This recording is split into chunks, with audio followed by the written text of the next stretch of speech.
কি গো, এতক্ষণে আসার সময় হলো তোমার? আমি যে অনেকক্ষণ ধরে বসে আছি তোমার জন্য, এখনো খাইনি। আরে গিন্নি, খাবারের কথা রাখো তো, আগে আমার সাথে চলো। বট গাছের পাশে যে পুকুরটা আছে সেই পুকুরে নিয়ে যাব তোমায়। কেন কেন? আমাকে তুমি পানিতে ডুবিয়ে মারার ফন্দি করছো নাকি? হঠাৎ এত রাতে আমাকে তুমি পুকুর পাড়ে নিয়ে যাবে? আজকে সাধু বাবার কাছে গেছিলাম গো, উনি বললেন তোমাকে ওই পুকুর পাড়ে নিয়ে গিয়ে সেই পানি স্পর্শ করালে আমাদের নাকি অনেক আয় উন্নতি হবে। চেষ্টা করতে কষ্ট কি গো, চলো না একটু। গদাই তার বউকে বুঝিয়ে শুনিয়ে সে পুকুর পাড়ে নিয়ে গেল।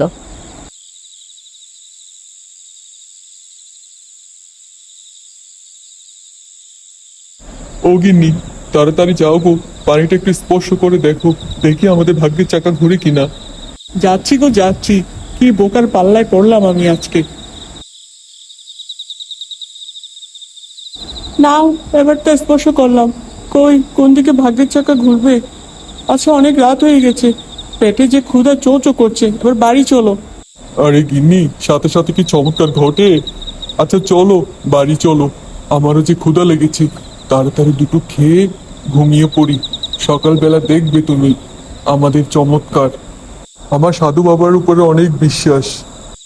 হ্যাঁ গো, এতক্ষণে খাবারগুলো ঠান্ডা হয়ে গেছে। তুমি হাত মুখ ধুয়ে বসো, আমি গরম করে আনছি। আর হ্যাঁ, মন খারাপ করো না, আজকে শুধু আলু সেদ্ধ করেছি। কি যে বলো না গিন্নি, আমি তোমাকে যদি বাজার এনে দিতে না পারি, তুমি কোথায় থেকে মাছ মাংস রান্না করবে গো? আলু সেদ্ধটাই আমার জন্য অনেক। তুমি গিয়ে খাবার গরম করো, আমি হাত মুখ ধুয়ে আসছি। আমি জানি আমাদের এই দুঃখ কষ্ট আর বেশি দিন থাকবে না। আচ্ছা আমি গেলাম গো হাত মুখ ধুতে।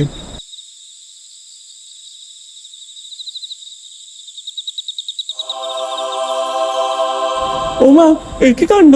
এখানে মাছ কোথায় থেকে আসলো? তার মানে উনার কথাই সত্যি। সাধু বাবা যে বলেছেন আমাদের আয় উন্নতি হবে। হ্যাঁ গো, কোথায় তুমি? তাড়াতাড়ি এসে দেখো, তোমার কথা যে সত্যি হয়েছে। কই? ঈশ্বর ঈশ্বর, আমাদের মুখ তুলে চেয়েছে।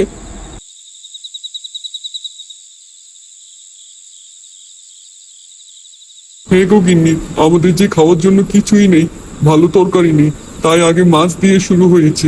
আচ্ছা নাও এবার। ঠিক আছে, তুমি গিয়ে বসো, আমি মাছটা কেটে তাড়াতাড়ি রান্না করে নিয়ে আসি। আর হ্যাঁ, ঘুমিয়ে পড়ো না যেন, আমার আবার পুকুর পাড়ে একা ভয় লাগবে। হ্যাঁ গো, শুনছো? আমার জন্য বটিখানা নিয়ে আসো তো, আরেকটা থালা নিয়ে এসো সাথে। কিছুক্ষণ পরে সে মাছ রান্না করে গরম গরম নিয়ে আসে। তুমি আবার রাগ করো না যেন, আমি যে তোমাকে নিয়ে হেয় করেছিলাম। আমাদের আর দুঃখ কষ্ট থাকবে না বলো? না না গিন্নি, আমাদের আর কোনো দুঃখ কষ্ট থাকবে না। যতদিন তুমি আছো ততদিন এই সংসারের আয় উন্নতি বাড়তেই থাকবে। সাধু বাবা বলে দিয়েছেন গো,